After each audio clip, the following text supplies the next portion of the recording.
Today, I thought we'd start talking about the next Jewish holiday coming up. And it's not Purim. We already had Purim, and Hanukkah won't be for a while.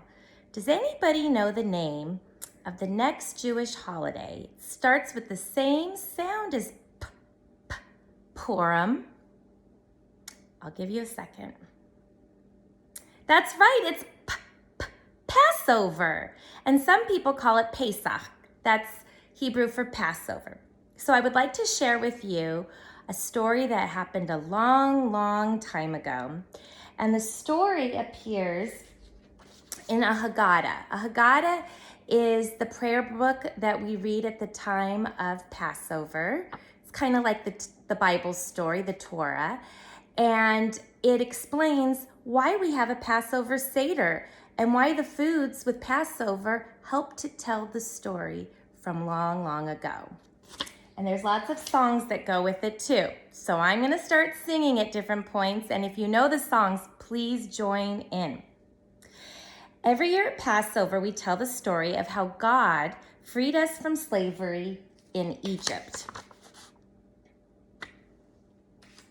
We tell the story of the holiday at our Passover Seder, which is a special meal or feast that we typically will have with our parents and maybe good friends. So here we go. Long ago, a mean king ruled the land of Egypt. He was called Pharaoh. The Jewish people who lived in Egypt were slaves. They had to work very hard building cities and pyramids and palaces for Pharaoh. While they worked, they sang songs to make their work easier.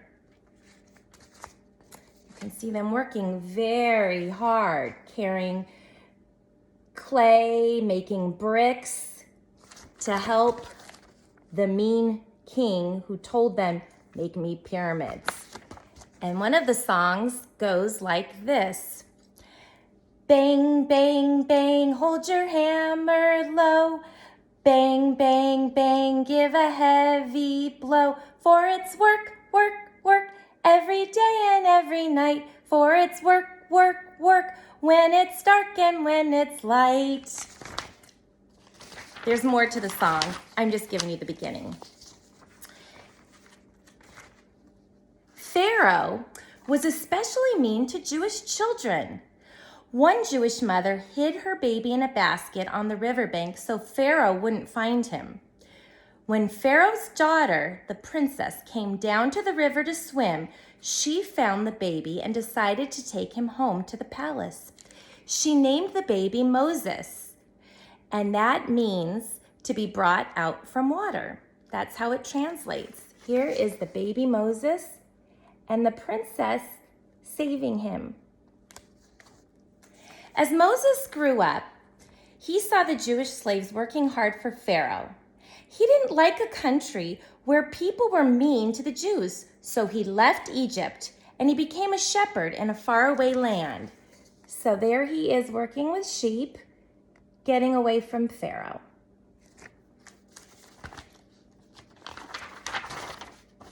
One day, Moses was taking care of his sheep and he saw a burning bush, and he heard a voice coming from the bush. It was the voice of God. God told Moses to go back to Egypt to free the Jewish slaves and take them away from cruel Pharaoh. So God had a favor to ask of Moses. Moses returned to Egypt. He followed God's orders and he went to see Pharaoh and he told him, "Let my people go." But Pharaoh didn't listen. Here's the song. Oh, listen, oh, listen, oh, listen, King Pharaoh. Oh, listen, please let my people go. God was angry with Pharaoh and punished him. We might have skipped nope. God was angry with Pharaoh and punished him 10 times because Pharaoh did not listen. 10 punishments is also called 10 plagues in the story of Passover. They're awful things that happen when Pharaoh did not follow God's orders. Flies came all over the place and ate up his food.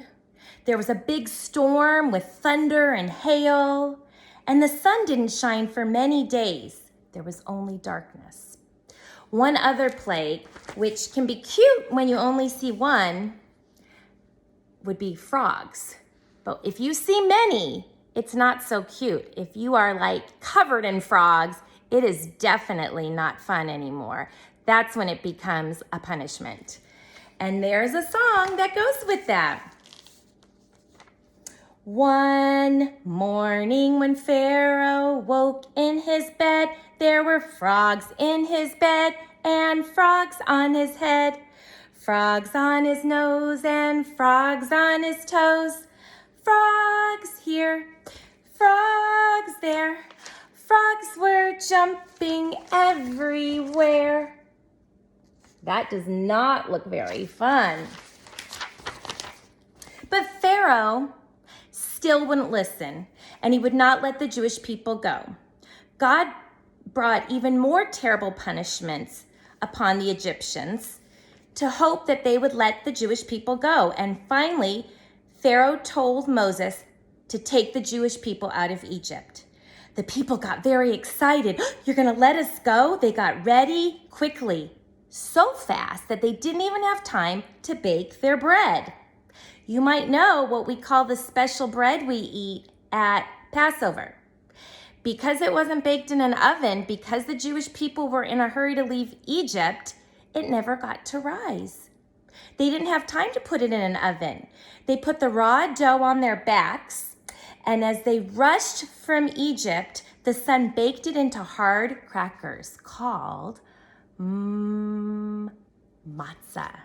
This is my little matzah man. Not real matzah. The Jewish people followed Moses. When they got to the sea, Moses held up his walking stick and the sea divided. It parted, and the people walked across dry land and came to a desert.